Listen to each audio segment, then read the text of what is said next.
Dan kita sudah di penghujung tahun, ya. Bulan depan kita sudah Desember dan kita akan buat Natal. Nah, ada pengumuman Bapak Ibu, amplop Natal mulai dibagikan hari ini, ya. Jadi hari ini akan dibagikan amplop Natal.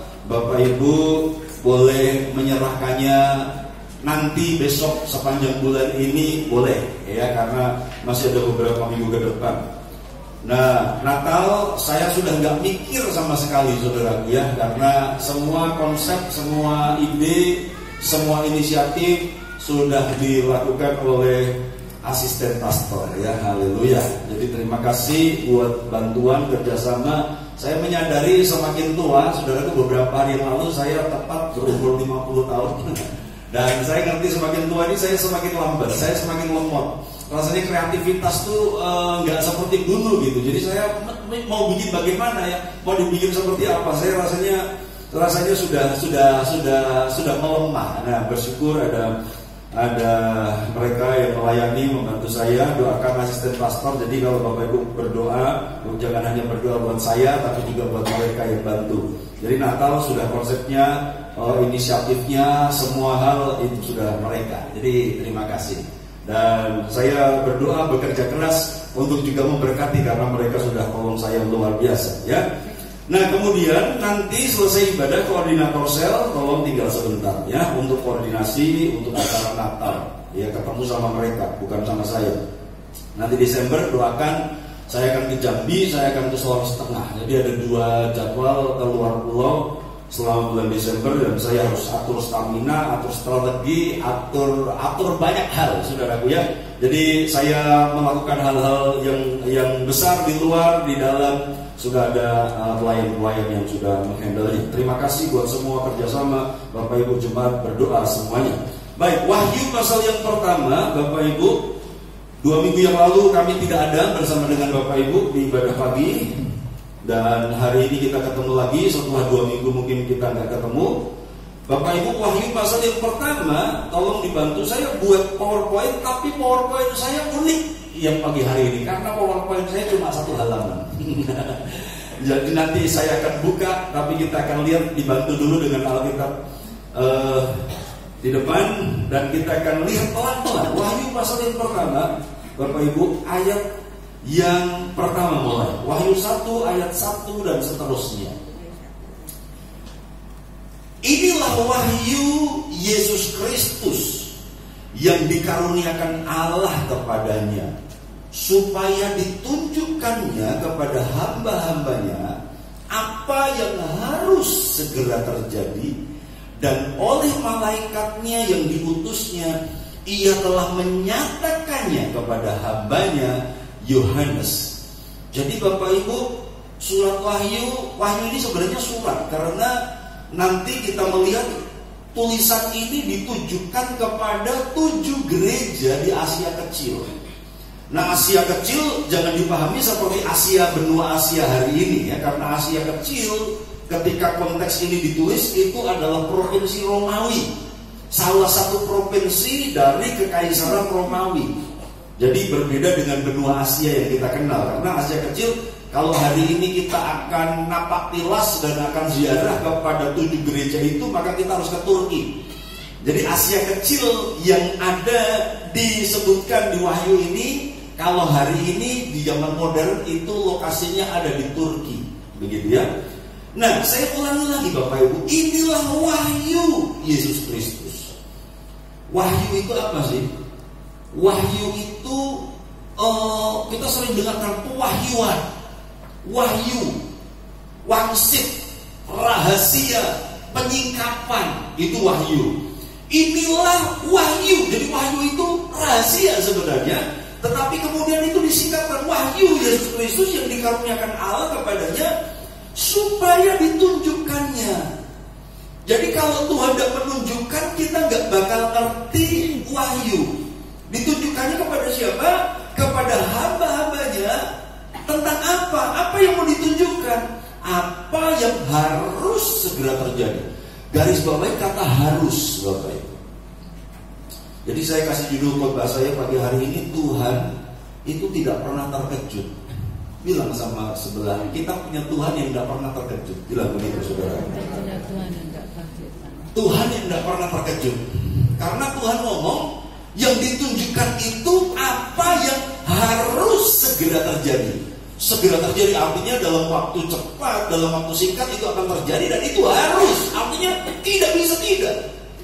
Ada pembunuhan, ada bencana, ada kesulitan, ada krisis ekonomi, ada peperangan, ada konflik politik. Tidak usah terkejut. Karena kita berkata harus segera terjadi. Artinya suka nggak suka, mau nggak mau, kita akan melihat itu harus segera terjadi. Kalau Tuhan ngomong harus, ya harus. Jadi sebelum dia datang, maka rangkaian peristiwa-peristiwa yang akan terjadi itu harus segera terjadi. Artinya kata harus menunjukkan itu sudah dikonsep oleh Tuhan, itu sudah dirancang oleh Tuhan, harus terjadi. Ya. Nah, ada yang sudah terjadi, ada yang akan terjadi. Nah, Wahyu ini menyatakan apa yang akan terjadi. Harus segera terjadi, dan oleh malaikatnya yang diutusnya, ia telah menyatakannya, menyingkapkannya, memberitahukan, membukanya kepada hambanya Yohanes. Nah, kata wahyu Bapak Ibu itu berasal dari kata Yunani apokalipsis. Jadi apokalipsis itu seperti membuka sebuah selubung. Ada sesuatu yang terselubung, yang banyak orang ingin ngerti apa yang ada di dalamnya.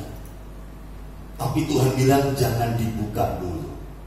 Kepada Daniel, dia kasih wahyu, dan kemudian Tuhan ngomong sama Daniel, meteraikan, segel, jangan dibuka. Nanti di akhir zaman banyak orang akan menyelidikinya, dan pengetahuan akan bertambah-tambah. Gak boleh dibuka. Nah, kita gereja akhir zaman, kita gereja di saat ini perjanjian baru, ini saatnya sekarang dibuka. Ini dibuka kepada Yohanes, dan kemudian semakin jelas disingkapkan kepada kita. Bapak Ibu, ada sesuatu yang tertutup. Bapak Ibu tahu apa yang ada di dalam? Ini adalah driji saya, saudara-saudara yang haleluya. Tapi sebelum saya buka, Bapak Ibu pasti gak ngira. Oh, mungkin ada sesuatu yang Pak Diri mau tunjukkan. Oh, mungkin ada sesuatu yang berharga yang Pak Diri mau tunjukkan. Bapak Ibu gak ngerti kan, sebelum saya buka gak ngerti kan. Apa yang tertutup Bapak Ibu gak bisa ngerti. Oh, mungkin ada cincin, mungkin ada permen, mungkin ada sesuatu yang berharga yang Pak Diri kan biasanya aneh-aneh begitu kan. Jadi mungkin ada sesuatu yang akan ditunjukkan. Tapi jangan dulu, ada waktunya. Nah, sekarang wahyu itu dinyatakan, selubung itu disingkap, ini wahyu. Nah, driji, saudaraku yang haleluya. Sekarang Bapak Ibu ngerti ini jari saya, kenapa? Karena sudah dibuka. Jadi Bapak Ibu, maka di dalam Tuhan itu sebenarnya Tuhan pribadi yang suka merahasiakan, tapi dia Tuhan pribadi yang juga suka menyingkapkan. Dan itu hanya disingkapkan kepada hamba-hambanya. Disingkapkan kepada hamba itu orang yang melayani. Nah, orang yang melayani adalah orang yang selalu dekat dengan Tuhannya. Karena itu jadilah orang-orang yang selalu dekat dengan Sang Tuhan. Mari melayani Tuhan, dan biarkan Tuhan menyingkapkan rencana-rencananya dalam hidup kita. Tuhan tuh punya rencana banyak. Dia punya rencana atas hidup kita pribadi, dia punya rencana atas pasangan kita, dia punya rencana atas anak-anak kita, dia punya rencana atas Indonesia, dia punya rencana atas karisma ke depan seperti apa, dia punya rencana atas dunia ini. Jadi sekarang kita butuh penyingkapan yang mana? Tuhan, aku gak ngerti ini ke depan seperti apa ya, tahun 2020 bangsaku seperti apa, hidupku seperti apa, gereja ini akan seperti apa. Kita butuh penyingkapan. Dan itu pentingnya kita terus menjadi hamba Tuhan, melayani. Karena Bapak Ibu, kalau gak disingkapkan, kita gak akan ngerti. Ya. Kenapa saya kasih nama Vigo itu Harpael, Heart of God, kecapinya Allah? Karena Tuhan singkapkan. Kenapa namanya Vion itu Saron, tempat yang penuh bunga mawar, pecinta keindahan? Karena Tuhan singkapkan. kalau Tuhan nggak sikapkan, nggak ngerti, saudara. Begitu. Jadi Bapak Ibu, kenapa ada beberapa orang yang hidup dalam dosa, yang kemudian tanpa laporan kami ngerti? Bukan karena kami hebat, bukan karena kami dukun, bukan karena kami sakti, karena Tuhan menyingkapkannya. Kenapa ada beberapa jemaat yang bermasalah dan sinyalnya itu nyampe kepada kami? Kenapa itu kami ngerti? Karena Tuhan singkapkan. Makanya sama Tuhan jangan main-main, karena tidak ada yang tersembunyi bagi Tuhan. Katakan sama-sama, tidak ada yang terselubung bagi Tuhan. Haleluya. Ya, puji Tuhan. Bapak Ibu mau sembunyikan sesuatu, Bapak Ibu kalau Tuhan buka, gak ada yang lapor, gak ada yang ngomong, ketahuan juga, saudaraku ya. Haleluya. Kenapa? Karena Tuhan buka selubungnya, Tuhan buka, sehingga kita apa yang ada di dalam ini ketahuan. Begitu. Nah, ayat yang kedua, Yohanes telah bersaksi. Jadi Bapak Ibu, ayat yang pertama tadi. Jadi kalimat apa yang harus segera terjadi itu menunjukkan sebuah waktu. Dan nanti saya akan menunjukkan dalam sepanjang kitab Wahyu ini bahwa waktu itu menjadi sebuah perhatian. Waktu itu menjadi sesuatu yang penting, ya, di dalam seluruh kitab Wahyu ayat 2. Yohanes telah bersaksi tentang firman Allah dan tentang kesaksian yang diberikan oleh Yesus Kristus, yaitu segala sesuatu yang telah dilihatnya. Berbahagialah ia, ya, berbahagialah itu apa katanya? Diberkatilah, ya, saya sudah sampaikan 2 minggu yang lalu. Diberkatilah, beruntunglah, berbahagialah, blessed, saudaraku, dalam bahasa Inggris. Diberkati, beruntung ia yang membacakan dan mereka yang mendengarkan kata-kata nubuat ini, dan yang menuruti apa yang tertulis di dalamnya, sebab waktunya sudah dekat. Waktu ditekankan lagi. Oke? Jadi berbahagialah yang taat, berbahagialah yang mentaati apa yang tertulis, sebab waktunya sudah dekat. Ayat 4. Dari Yohanes kepada ketujuh jemaat yang di Asia Kecil. Nah, muncul kata Asia Kecil, kan? Jadi ada 7 jemaat di masa itu, ya, di Asia Kecil, sekarang Turki. Waktu itu nama Turki belum muncul. Jadi Asia Kecil itu adalah sebuah provinsi dari Kekaisaran Romawi. Ada 7 jemaat di sana. Nah, Tuhan punya perhatian kepada 7 jemaat ini. Kenapa Pak cuma 7? Kan waktu itu gereja mula-mula banyak jemaat. Kenapa cuma 7? Saya percaya Tuhan kita kepala gereja, dia memperhatikan semua gereja. Tapi 7 jemaat ini ada dalam kondisi khusus, karena mereka yang pertama jemaat yang teraniaya. Jadi kalau Bapak Ibu mau baca kisah 7 jemaat itu di pasal 2 dan pasal 3, kita belum akan ke sana. Itu mereka adalah jemaat yang sedang sulit, jemaat yang sedang teraniaya, jemaat yang sedang dikuyo-kuyo sama pemerintah, dikuyo-kuyo, dizolimi oleh penguasa di zaman itu. Dan kemudian Tuhan memberikan perhatian khusus kepada 7 jemaat ini, gitu ya. Dan kemudian Bapak Ibu, 7 jemaat ini menggambarkan gereja Tuhan seluruhnya, gereja Tuhan secara universal. Karena ternyata gereja itu kan kita semua. Di Amerika ada gereja, di Arab ada gereja, saudara. Di Palestina ada gereja. Ya, saudaraku, di Palestina ada gereja. Jadi Palestina itu bukan cuma Muslim, saudaraku. Palestina itu banyak orang Kristen. Kristen Palestina itu banyak. Ya, makanya kalau mau ketemu ke sana, ayo ke sana, saudaraku ya. Haleluya, puji Tuhan. Bapak Ibu, gereja dari mana-mana, gereja yang gereja yang universal, dan gereja dimanapun mereka berada, di bagian belahan bumi manapun, tipikalnya ada dari 7. Jadi 7 ini adalah tipikal gereja yang ada di seluruh dunia. Tapi kita nggak akan ke sana, ya. Oke. Dari Yohanes kepada ketujuh jemaat yang di Asia Kecil, kasih karunia dan damai sejahtera menyertai kamu. Jadi Yohanes memulai dengan salam. Sekali lagi, kenapa? Karena mereka perlu kekuatan, mereka perlu penghiburan, mereka gereja yang sedang teraniaya, mereka gereja yang sedang disolimi. Dan kemudian Yohanes dia menyatakan ada kasih dan ada damai yang beserta dengan kamu. Karena itu jangan anggap enteng ucapan doa berkat. Jangan pulang sebelum doa berkat. Yang setuju katakan amin, saudara. Saya tuh kemana-mana kalau kebaktian terima doa berkat selalu saya aminkan. Mau pendeta nih gak meyakinkan, saudaraku, mau pendeta besar, pendeta desa, ketika di akhir khotbah terimalah berkat damai sejahtera dari Allah Bapa. Yes, amin. Saya selalu angkat tangan saya tinggi-tinggi karena saya sedang diberkati. Banyak orang ingin diberkati tapi melalaikan ucapan doa berkat. Jadi jangan dianggap enteng dan jangan dianggap remeh ketika di akhir kebaktian ada doa berkat. Bapak Ibu itu sedang diberi sesuatu yang dahsyat. Bapak Ibu sedang diberi berkat. Kita kan senang kalau diberkati, tapi kadang-kadang kita pandang enteng doa berkat. Banyak gereja di Jakarta, aduh nanti keluarnya susah. Apalagi gereja besar, saudaraku. Nanti kalau keluarnya lama-lama, kita antrinya panjang, susah keluar gerejanya. Jadi cepat-cepat turun supaya cepat-cepat bisa keluar duluan, saudaraku ya. Nah, jadi Yohanes memulai dengan sebuah ucapan berkat, kasih karunia dan damai sejahtera menyertai kamu.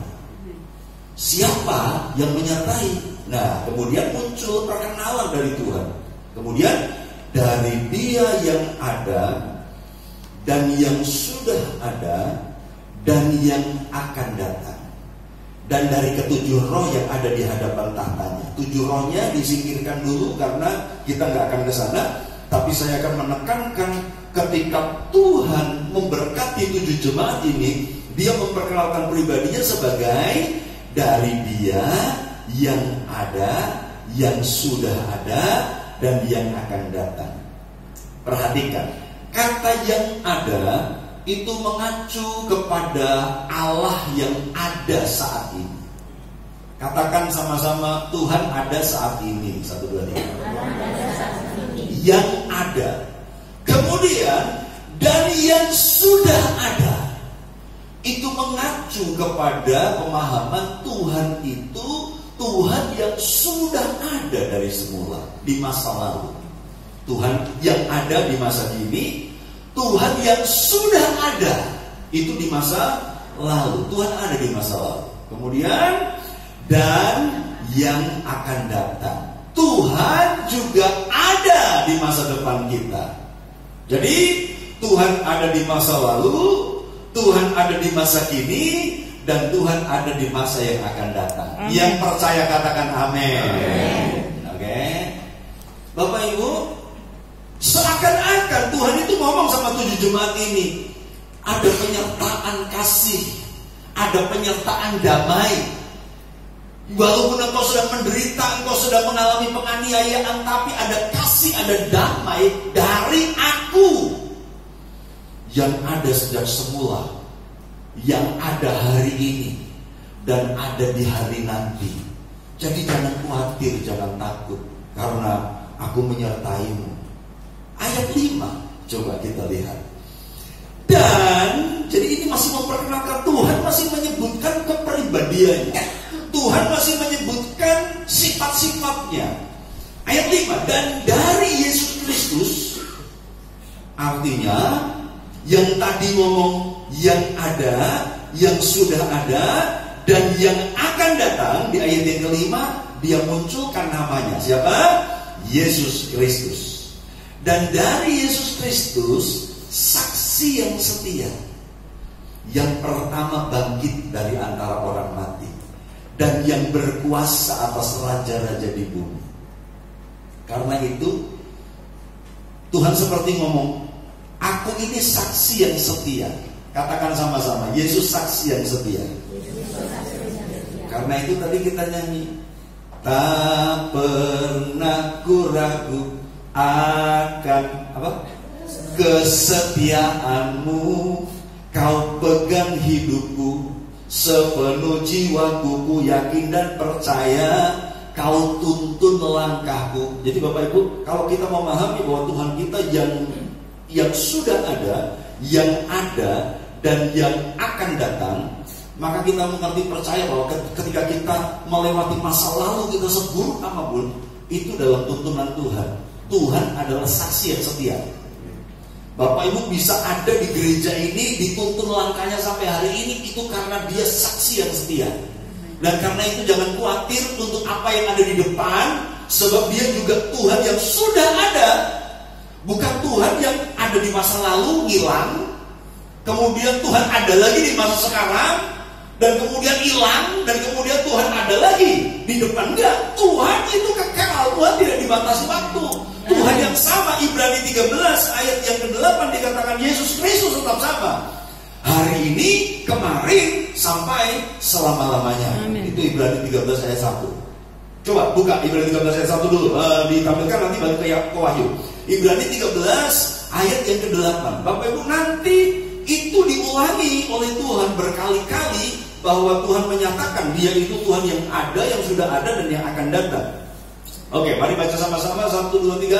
Yesus Kristus tetap sama, baik kemarin maupun hari ini dan sampai selama-lamanya. Kenapa? Karena Dia Tuhan yang sudah ada, Tuhan yang ada, dan Tuhan yang akan datang. Ini rema ini muncul sejak minggu yang lalu, saudaraku ya. Dan Tuhan mesti jelaskan bagaimana ya. Rasanya saya nggak ngerti, jadi saya ngalir saja. Saya nggak pakai PowerPoint, saya cuma pakai catatan sederhana, dan saya bergantung penuh kepada Tuhan. Balik ke Wahyu. Oke. Yesus Kristus saksi yang setia, yang pertama bangkit dari antara orang mati, dan yang berkuasa atas raja-raja di bumi. Jadi Tuhan seperti ngomong, walaupun kalian 7 jemaat, 7 gereja sedang menderita, sedang menganiaya, tapi ketahuilah bahwa teraniaya, ketahuilah bahwa aku berkuasa atas raja-raja di bumi. Jadi walaupun penguasa pemerintahanmu, otoritas pemerintahanmu itu jahat, menindas engkau, tapi aku yang berkuasa atas dia. Tuhan sedang memberikan penghiburan seperti itu. Karena itu apapun persoalan jemaat hari ini, apapun kesulitanmu, Tuhan Yesus saksi yang setia, Dia menuntun langkah kita, Dia berkuasa atas raja-raja di bumi. Saya percaya Dia juga berkuasa atas setiap persoalan-persoalan. Dia saksi yang setia, yang sudah ada. Dan Dia ngerti hari ini engkau harus mengalami persoalan, harus mengalami kesulitan-kesulitan. Terus, bagi Dia yang mengasihi kita dan yang telah melepaskan kita dari dosa kita oleh darahnya. Jadi kembali Yohanes membawa pemahaman jemaat untuk memahami Yesus yang sudah bangkit, yang mati kemudian bangkit, itu adalah saksi yang setia, yang tetap mengasihi, yang sudah melepaskan jemaat kita semua dari dosa kita oleh darahnya. Ayat kita lompatnya, saudaraku, kita lompat ayat yang ke-8 supaya gak makan waktu. Ayat yang ke-8, yuk kita baca sama-sama. Wahyu 1 ayat yang ke-8, 1, 2, 3. Aku adalah Alfa dan Omega, firman Tuhan Allah, yang ada dan yang sudah ada dan yang akan datang, yang maha kuasa. Diulangi lagi. Aku Tuhan Alfa Omega, firman Tuhan Allah yang ada, Tuhan ada di masa ini, dan yang sudah ada, Tuhan ada di masa lalu, dan yang akan datang, Tuhan ada di masa yang akan datang. Kenapa Alfa dan Omega? Alfa itu huruf pertama alfabet Yunani. Kalau dalam alfabet Latin huruf pertama A. Kalau dalam bahasa Ibrani alif, alef. Bahasa Ibrani alef. Bahasa abjad Latin A. Abjad Yunani huruf pertama itu alfa. Dan omega itu adalah huruf terakhir alfabet Yunani. Jadi omega itu alfabet terakhir. Kalau di alfabet Latin terakhirnya Z. Jadi Tuhan sedang berkata, aku ini A dan Z. Aku ini alfa dan omega. Kemudian kita ngerti artinya yang awal dan yang akhir. Tuhan sedang berkata bahwa aku ini kekal. Aku ini tidak dibatasi oleh waktu. Waktu ini ada di dalam tanganku. Dan aku yang atur waktu. Seluruh kejadian-kejadian di sepanjang waktu yang terbatas ini, aku sutradaranya. Aku Tuhan yang kekal. Aku Alfa dan Omega, yang maha kuasa, merancang, mengatur, berdaulat. Aku yang menguasai sejarah. Aku yang mengatur semua sejarah yang pernah terjadi. Dan aku yang mengatur hidupmu hari ini. Aku juga yang mengatur hidupmu di masa yang akan datang. Alfa dan Omega. Jadi kita sudah lihat di Wahyu 1 ayat 4 tadi ada yang sudah ada, yang ada dan yang akan datang. Sekarang diulangi lagi di Wahyu pasal 1 ayat yang ke-8. Lihat sekarang ayat yang ke-17. Wahyu 1 ayat yang ke-17. Wahyu 1 ayat 17. Ketika aku melihat dia, ini Yohanes lihat Yesus, lihat Tuhan ya. Ketika aku melihat dia, tersungkurlah aku di depan kakinya, sama seperti orang yang mati. Tetapi ia meletakkan tangan kanannya di atasku, lalu berkata, jangan takut. Aku adalah yang awal dan yang akhir. 18. Dan yang hidup.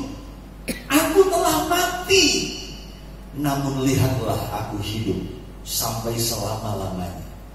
Dan aku memegang segala kunci maut dan kerajaan maut. Jadi jangan takut dengan maut. Jangan takut dengan kesulitan dan tantangan. Karena Tuhan punya kuncinya. Tuhan yang pegang kunci maut. Tuhan yang pegang kerajaan maut. Ya. Lanjut Bapak Ibu. Yuk. Pasal 2 ayat 8. Coba. Pasal 2 ayat yang 8. Dan tuliskanlah kepada malaikat jemaat di Semirna, inilah firman dari yang awal dan yang akhir, yang telah mati dan hidup kembali. Kenapa Tuhan kita mati? Karena dia menjelma menjadi manusia sama seperti kita. Jadi dia mati menebus dosa kita. Tapi karena dia Tuhan, dia hidup lagi. Karena dia yang awal dan yang akhir. Wahyu 21 ayat 6. Wahyu 21 ayat 6. Saya bacakan. Bapak Ibu simak. Wahyu 21 ayat 6. Firman-Nya lagi kepadaku, semua telah terjadi. Aku adalah Alfa dan Omega, yang awal dan yang akhir. Wahyu 22 ayat 13. Nah, Wahyu cuma selesai di 22. Artinya 22 itu pasal terakhir dari Wahyu. Coba kita lihat Wahyu 22 ayat 13. Yuk baca sama-sama 1, 2, 3. Aku adalah Alfa dan Omega, yang pertama dan yang terkemudian, yang awal dan yang akhir.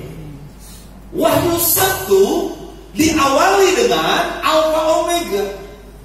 Wahyu terakhir diakhiri dengan Alfa Omega. Berulang-ulang dia menyampaikan, aku ini yang sudah ada, dan yang akan datang. Berulang kali dia berkata, aku sudah mati tapi aku hidup kembali. Aku saksi yang setia. Jadi pagi hari ini saya ingin membawa kita kepada pemahaman Tuhan kita kekal. Amen. Nah tapi pemahaman kekekalan itu bagaimana? Ya itu tadi, Tuhan yang sudah ada sebelum kita ada, Tuhan yang ada di saat kita ada, dan Tuhan yang tetap ada setelah kita tidak ada. Tuhan ada sebelum kita ada, Tuhan ada ketika kita ada, dan Tuhan yang tetap ada setelah kita tidak ada. Yang bisa pulangi saya kasih hadiah. Haleluya, puji Tuhan. Sekali lagi, Tuhan yang sudah ada sebelum kita ada, Tuhan yang ada ketika kita ada, dan Tuhan yang tetap ada setelah kita tidak ada. Nah sekarang coba ke PowerPoint saya. Yuk, ini cuma satu halaman PowerPoint-nya. Oke, Bapak Ibu, saya akan menggambarkan perjalanan waktu. Waktu berjalan maju. Kekristenan mempercayai waktu itu garis lurus. Sebab ada kepercayaan-kepercayaan yang memahami waktu itu garis yang memutar. Itu agama Hindu, agama Buddha. Mereka agama-agama yang menganut paham reinkarnasi, itu memahami waktu berputar. Jadi waktu berputar, waktu itu nggak akan selesai. Kehidupan akan terus berputar. Kalau di dunia ini baik, saudaraku, maka kita akan menjadi makhluk yang lebih baik. Tapi faktanya tidak mungkin manusia itu baik, karena Alkitab berkata manusia itu semuanya berdosa. Jadi sebenarnya di luar Tuhan hidup kita ini semakin rendah. Mereka nggak pahami. Kebaikan yang mereka pahami adalah kebaikan karena amal, perbuatan. Nah ini waktu. Kekristenan tidak mempercayai waktu berputar. Waktu itu garis lurus. Waktu tidak bisa kembali dan hanya berjalan maju. Ilustrasinya seperti air terjun, saudaraku. Air terjun, air yang sudah jatuh. Makanya orang Manado kalau bilang air terjun itu air jatuh. Jadi orang Manado, ada air jatuh, saudaraku. Air itu macam air terjun. Ketika air itu sudah jatuh, saudaraku, air itu tidak bisa kembali. Bisa kembali, saudaraku? Bisa dengan aplikasi. Haleluya ya, maka kembali. Orang mau ke depan, kemudian pakai aplikasi, jadi balik lagi. Gitu, saudaraku ya, haleluya. Bapak Ibu bisa kembali kepada kehidupan masa lalu? Gak bisa, biar pakai aplikasi kalau nggak bisa, nggak bisa ya. Tapi dalam kehidupan nyata air yang sudah jatuh, gak mungkin kembali lagi ke atas. Di saat yang sama itu, waktu begitu, waktu ketika sudah berujung. Begitu engkau sia-siakan waktu hari ini, Bapak Ibu, engkau gak bisa kembali lagi ke titik ini. Alkitab berkata hari ini hari keselamatan, hari ini hari anugerah. Berani engkau menolak anugerah, berani engkau menolak keselamatan, engkau sudah ada di sini dan engkau bermain-main dengan hidupmu, engkau bisa-bisa gak bisa kembali lagi ke sini. Anugerah itu lewat. Makanya mari pergunakan waktu yang ada, karena waktu ini berjalan lurus dan tidak bisa kembali. Makanya di Kristen kita mengenal istilah akhir zaman. Kenapa akhir zaman? Karena zaman ini akan berakhir. Ada masanya waktu berhenti, ada masanya waktu selesai. Tapi kalau di kepercayaan yang memahami waktu itu berputar, tidak ada akhir zaman, tidak ada pengajaran akhir zaman. Kenapa kita punya pengajaran akhir zaman? Karena kita memahami waktu ini berjalan terus. Nah, Bapak Ibu, ini awal kehidupan kita, ya, masing-masing kita, oke? Masing-masing kita punya awal kehidupan, dan kemudian ini akhir kehidupan kita. Ya, kita kan belum sampai di sini kan? Kita kan masih berjalan nih, hidup kita masih berjalan. Ada yang sudah mati di sini? Belum ya? Oke, belum lagi. Oke, berarti kita, Bapak Ibu, masih berjalan nih. Tapi nanti akan ada titik akhirnya. Jadi waktu hidup kita itu hanya garis pendek ini aja. Oke? Waktu hidup kita garis pendek. Sekarang kita di mana? Sekarang kita, katakanlah kita ada di sini. Oke? Jadi ada masa lalu hidup kita. Oke? Ada awal kehidupan, ada akhir kehidupan. Kita